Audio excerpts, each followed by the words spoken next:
जिंदाबाद जिंदाबाद काज यूनियन जिंदाबाद जिंदाबाद जिंदाबाद काज यूनियन जिंदाबाद जिंदाबाद जिंदाबाद लेके रहेंगे पार्टी 400 लेके रहेंगे पार्टी 400 लेके रहेंगे पार्टी 400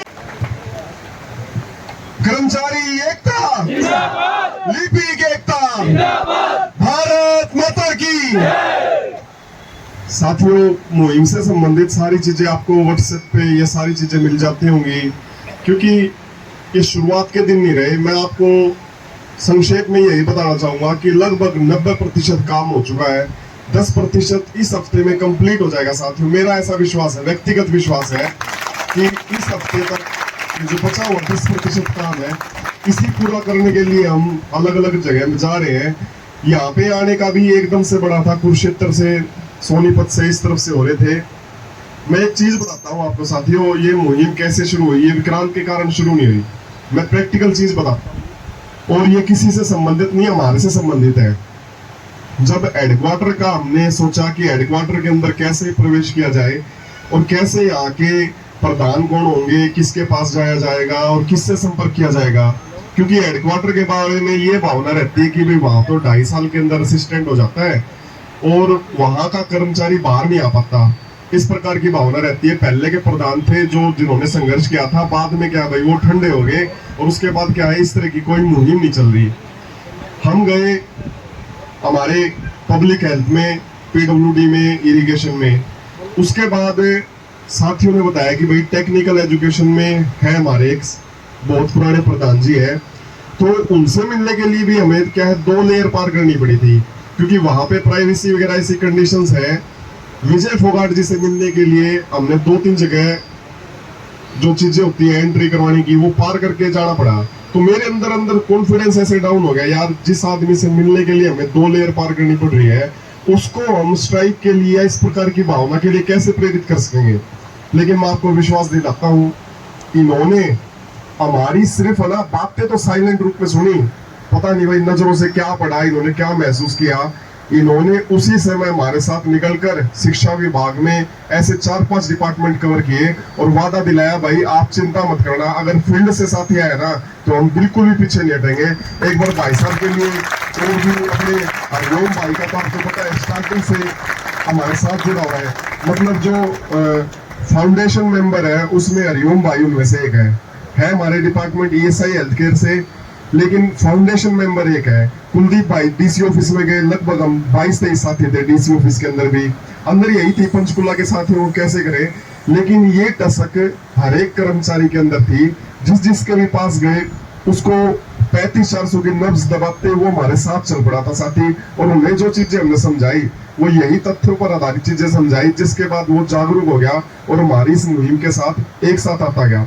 दूसरी बात हमारे संगठन की सबसे खास ये रही कि हमने इसके अंदर कोई भी वीआईपी कल्चर नहीं रखा, क्योंकि इस संगठन के अंदर प्रधान पद तो है लेकिन उसकी वैल्यू उसी तरह से आपके जैसी वैल्यू है, क्योंकि इस संगठन के अंदर वो चाहे लास्ट में बैठा व्यक्ति भी प्रधान है और आगे की पंक्ति में जो बैठा है व्यक्ति वो भी प्रधान है। इस संगठन की खास बात यह रही, पारदर्शिता ऐसी रखी कि सभी साथियों को बता दिया था। जो 18 तारीख का सम्मेलन किया उसमें किसी से कोई पैसा नहीं लिया। उस पारदर्शिता का नतीजा हुआ कि साथियों ने विश्वास जताया और इस मुहिम को आगे बढ़ाया। आज मैं आपको स्पष्ट बता देता हूँ साथियों, फील्ड का साथी सिर्फ और सिर्फ आपके प्रेरणा की वजह से आज वहां पर बैठा हुआ है। उन्हें पता चला कि हेडक्वार्टर का साथी हमारे साथ खड़ा है, हेडक्वार्टर का साथी हमारे साथ खड़ा है, तो हमें किसी प्रकार की कोई डरने की जरूरत नहीं है, क्योंकि हेडक्वार्टर साथ है तो मतलब हमारा ऊपर एक प्रकार से हाथ है, वाटर प्रूफ टेंट हो गया हमारा एक प्रकार से। और आप यकीन मानो ये जो परिवार बना है, ये आंदोलन की भूमिका में एक ऐसा परिवार बन गया जिसे आगे चलकर आप देखना, हमारी सेवा काल बहुत लंबा है, बहुत सारे साथी वक्त सीनियर साथी भी बैठे हुए हैं, ये बहुत काम आएगा साथियों। आज जो आप आपस में इतने सारे डिपार्टमेंट के साथियों को जानते हो, वो देखना आप भविष्य के अंदर बहुत सारी ऐसी कर्मचारियों की समस्याएं होंगी जिसे सुलझाने में आप सभी का योगदान रहेगा। इसलिए इस परिवार को आप संजो के रखना। मैं एक बात स्पष्ट कह देता हूँ, फोगाट जी भाई साहब मेरे बड़े भाई, जो भी चीजें होंगी ना वहां पर वो ईमानदारी के साथ होंगी। वहां पर उन्होंने 21,700 कहा था, उसी समय टेबल छोड़ दी थी साथियों। ना हमारी, अगर वहां पर ऐसी कोई समझौते की बात होती तो हम वहां पर बैठकर वो चीजें एक्सेप्ट कर लेते, लेकिन हमें आप सब साथियों का ज्ञान था, आप सब साथियों का भरोसा था, इसलिए वो टेबल हमने उसी समय छोड़ दी। राजनीति आती नहीं, लेकिन पारदर्शिता है साथियों, उस पर आप विश्वास बना के रखना। भाई साहब से भी मिलना रहेगा, और एहसान तो देखो मेरा नहीं, फील्ड के साथियों का आप सभी के ऊपर मतलब ये हमारा वो रहेगा कि भाई हम कैसे उस एहसान को उतारे कि हेडक्वार्टर ने हमारा साथ दिया है। एक बार आप सभी मिलकर भूख हड़ताल के हमारे जो कर्मचारी हैं उनके लिए जरूर नारा लगाएंगे, भूख हड़ताल कर्मचारी, भूख हड़ताल कर्मचारी, मातृशक्ति। दूसरी बात साथियों,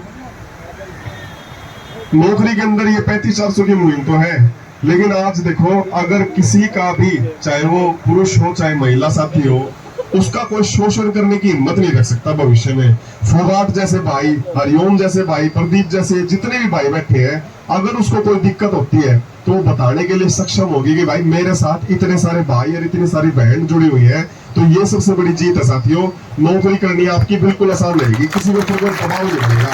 एक बार आप इनको आवाज लगा देना, एक बार आप हरियाणा में आवाज लगा देना, हम सब आपके लिए इकट्ठा होकर हेडक्वार्टर में आना हो, आपकी कोई भी जायज चीज होगी उसके लिए सबसे आगे खड़े रहेंगे साथियों। और लगभग मैंने बताया कि बिल्कुल नजदीक है मुहिम के। थोड़ी बहुत चीजें हमारे साथ चैलेंजेस हो रही हैं, पहले वो बारिश की थी, बाढ़ की थी, अब ये जो सांप्रदायिक चीजें हो रही है ये भी बड़ी चैलेंजेस हो रही है साथियों। लेकिन जो भी चीजें होंगी आपके पक्ष में होंगी और अपने हित में होंगी, इसका विश्वास दिलाकर मैं अपनी वाणी को विराम देता हूँ। और ये संगठन वो संगठन बनेगा जिसके अंदर ताउम्र कोई प्रधान नहीं रहेगा। आप देख लेना, आज भिवाड़ी से है तो 3 साल के बाद कोई दूसरा साथी भी होगा, चाहे महेंद्रगढ़ से हो चाहे पंचकुला से हो। इसके अंदर जाति धर्म सब चीजों से ऊपर उठकर, क्योंकि जिसको जो मिलेगा उसको ये तो है नहीं कि भाई इस यूनियन वाले को ही मिलेगा, या वो भारतीय मजदूर संघ से ही है उसी को मिलेगा, या CAWS से उसी को मिलेगा। वो तो सभी को मिलेगा, चाहे वो हड़ताल में है या नहीं है। इसलिए जो अपनी ये भाईचारे की भावना है इसको आप बना के रखना। और ऐसा आंदोलन जीवन में बार बार नहीं होगा साथियों, मैं यही कह रहा हूँ। आप जो इकट्ठे कर रहे हो, ये ऐसी यादें इकट्ठा कर रहे हो जो जीवन भर आपको याद रहेंगी। धन्यवाद साथियों। भारत माता की, भारत माता की। धन्यवाद साथियों। भारत माता की, भारत माता की। लिपि की एकता, लिपि की एकता। 35-400, 35-400। मातृशक्ति, मातृशक्ति। जय हिंद साथियों। जैसे कि आपको पता है आज अपने इस धरने को 30वां दिन कंप्लीट होने वाला है, लेकिन ये अपने कल्लोका का जो जोश पलवल से लेकर के पंचकुला तक कोई कमी नहीं है। ये भाई साहब बहुत बड़े इलाके हैं। जब हमें पता चलता है कि हमारे साथी इतनी बड़ी बारिश के अंदर जब भी सुनते हैं तो कहीं ना कहीं से फोन आ जाता है, भाई टेंट भीग गया। कोई बात को नहीं, टेंट भीग गया तो हमारे अरमान भीगे नहीं है। अपने अरमानों को पूरा करने के लिए 35-400 की जो लड़ाई हमने स्टार्ट करी है भाई साहब, जब तक पूरी नहीं हो जाती ये गर्मी सर्दी बारिश तो हमने झेलनी पड़ेगी और झेलेंगे और नहीं उठाएंगे इस धरने से जब तक 35-400 नहीं मिलेगा। साथियों अभी आपने पता है कि वो कह रहे के सिर मुंडाते हुए पड़ने वाली बात है। हमने अपने धरने को स्टार्ट किया था 35-400 का, बाढ़ ने थोड़ा सा हमारा सरकार का ध्यान भटका दिया। अभी कुछ लोगों के अंदर प्रॉब्लम आ गई है, तो साथियों अपने को घबराने की जरूरत नहीं है। 11 जिलों में इन्होंने 124 धारा लगा रखी है, लेकिन उसके बावजूद भी अपने साथियों ने DC साहब से मिलकर के, प्रशासन से मिलकर के अपने धरने की परमिशन ले रखी है और अपने धरने को कंटिन्यू चला रखे। साथियों उनके लिए जोरदार तालियां होनी चाहिए। अपन दे रहा है कि यह लड़ाई अपने क्लेरिकल वर्ग की है, क्लर्क से लेकर के सुप्रीडेंट साहब तक की है। हमने सरकार से यही मानना है भाई हमारे जितने भी साथी हैं, हम खाली क्लर्क की बात नहीं करें, हमारे जो सुप्रीडेंट साहब भी हैं उनका भी 5400 ग्रेड पे होना चाहिए कम से कम, ताकि हम अपने सीनियर को एक गजटेड रैंक पे सबसे ऊपर देखना चाहें। इसलिए साथियों बिल्कुल भी मायूस होने की जरूरत नहीं है। अपना ये जो धरना चल रहा है भगवान ने चाहा तो बहुत ही जल्दी 5 तारीख का शेड्यूल आप तक आया हुआ है। 2 या 3 दिन और आपके पास में। उसके बाद में साथियों मैं एक बात आपको क्लियर कर देना चाहता हूं, अपना भाई माइंड सेट तैयार कर लेना। हम ठहरे फौजी आदमी, हमने बेरा रहा अगर 6 महीना में साल भर में का छुट्टी मिल रही हमने बेरा को नहीं। जिस दिन ट्रेन में बैठा करते हैं उससे टाइम बोल दिया जाया करता है छुट्टी कैंसिल। एक तुम अपनी छुट्टियां का बंदोबस्त कर लेना भाई, अपना घर में बता देना। 5 तारीख के बाद में जो भी अपना इवेंट होगा सिर्फ आर पार का होगा, डुबन डाई का होगा भाई। ये सोच करके चल लेना, यहाँ पर भागने की जरूरत नहीं है। फिर जिस भाई ने हमारा साथ छोड़ना तो छोड़ चुका, हमें कहते हुए इस बात की गलानी नहीं होती। तक हमारे आज भी कुछ साथी 2 से 5% साथी आज भी हमारे टेंट में नहीं है, उसके बावजूद भी हम उनको कुछ नहीं कहते। हम जो बैठे हुए हैं प्योर कलरक बैठे हुए हैं और क्लरिकल वर्क की लड़ाई के लिए बैठे हुए हैं, और हमें पता है हमारे बीच के अंदर कोई भी ऐसा नहीं है जो 6 तारीख के बाद की कॉल आएगी उससे अपनी पीठ दिखा के भागे। भाइयों जेल भरो आंदोलन चलेगा, ये पर आंदोलन से बैठना पड़ेगा। केवल डूबन डाई का खेल है। यदि 35-66 की बात अपनी मनवानी है, यदि सरकार से हमने कुछ लेकर के उठना है, यदि हमने इस क्लरिकल वर्क की जो गाड़ी के रूप में 1900 जो हमको सबसे बेचारा शब्द क्या लगता है उस चीज से बचना है, तो साथियों अपना साथ देना पड़ेगा, अपना जुनून इसी तरह बनाए रखना पड़ेगा, अपना एकीकरण इसी तरह रखना पड़ेगा। मैं तो सबसे पहले एक बार हेडक्वार्टर के साथियों के लिए जोरदार ताली बजाना चाहूंगा। हेडक्वार्टर ने सबमिट कर दिया, कोई दिक्कत नहीं होती, लेकिन फील्ड के अंदर आपका एक मैसेज साथियों इतनी एनर्जी बढ़ता है। फील्ड जितने भी डायरेक्टर बाहर निकल के आए हैं आप लोगों ने जान झोंक दी है, सारे टेंट फुल हैं। आज 30 दिन हो गए, उसके बावजूद भी टेंटों की संख्या बढ़ाई जा रही है, कम नहीं हो रही है। साथियों फील्ड के लिए जोरदार तालियां होनी चाहिए अपने साथियों के लिए।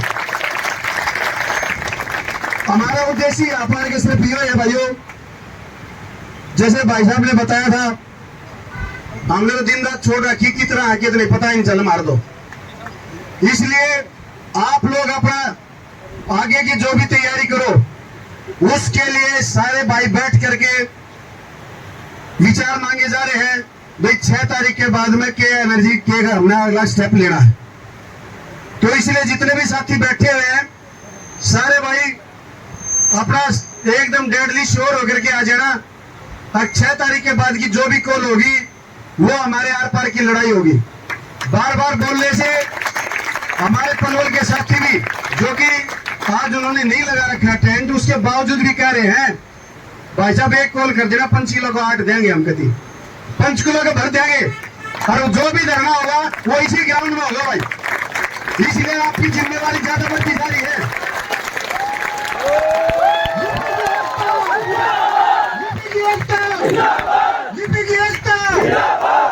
जय हिंद साथियों, धन्यवाद।